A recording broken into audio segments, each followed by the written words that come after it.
Okay, now I'm going to talk about something completely different from all the lights from my light shootout. This is called the Light On Dynolight. Light On is a company in Seattle where they're used to the harsh weather. They have a lot of commuters, have special needs over there. Everything has to be waterproof, and they want everything to be sustainable. It's a lifestyle there to ride your bike to work every day, rain or shine, not have a car. And so from that need, they saw the opportunity for a dynamo, self-powered light. In the old days, we all used to have them, I believe, the little light with a little dynamo that you hook onto your tire, and it would produce a little bit of light. Kind of useless, created a lot of drag.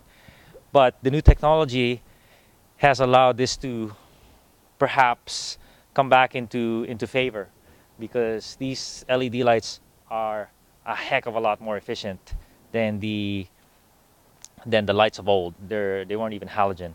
So what we have here is a head unit that produces two LEDs, a wide one and a focused one that produces 350 lumens of light, and that's pretty awesome. That's like a 20-watt halogen bulb.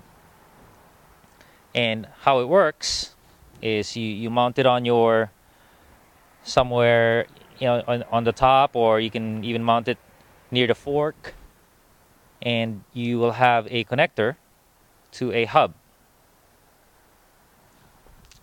And the hub has it's on the other side, but it has a power output.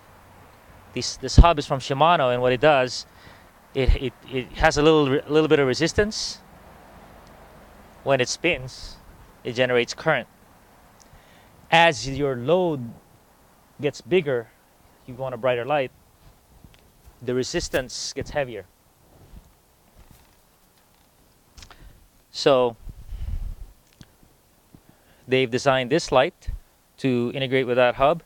They've also put a capacitor here, such that when you stop at a stoplight, for instance, your light doesn't shut off instantly. You have a couple minutes where it goes on, where it stays on. And the other neat thing they did is they put on a taillight from the same power. You just piggyback, and this hooks onto your seat post.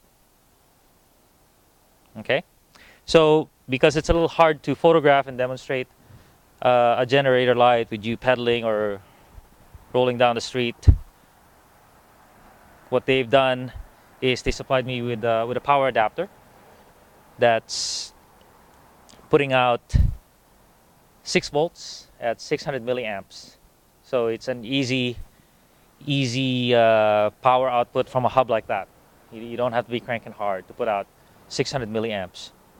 Oh, by the way, the pricing, about $190 for the light unit, and the wheel is $180. They have a selection of wheels. If you don't want the wheel, you can just buy the little dynamo that you can strap onto or engage onto your tire when you actually want the light, and that's about $44. So let me turn it on.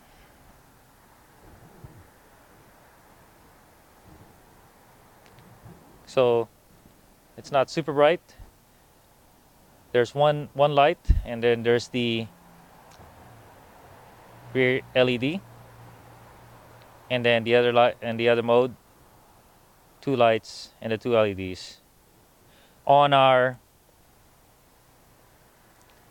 They haven't, as of this generation, they haven't had the flash mode yet, which I told them, hey, if commuting's your market, you want flash mode, because studies show that you are 200% more visible when your light is flashing on the street. One thing I noticed with this light, though, is you're really restricted by the power you can generate. So this 350 lumen light at 600 milliamp was only 8 or 9 lux on our test measurement. So that's pretty much about 1/2 or 1/3 of the power of this light. And the reason is you need quite a bit more power. to drive this light to full capacity. So an interesting concept for sure. Oh, let me show you something interesting. When you turn it off, switch the power off, the light stays on for a little longer, and there's your tail light too. So that's really just getting the power from the capacitor. So it's an interesting concept for sure. You know, you have a heavier wheel with a little bit of resistance. The concept is not for everybody.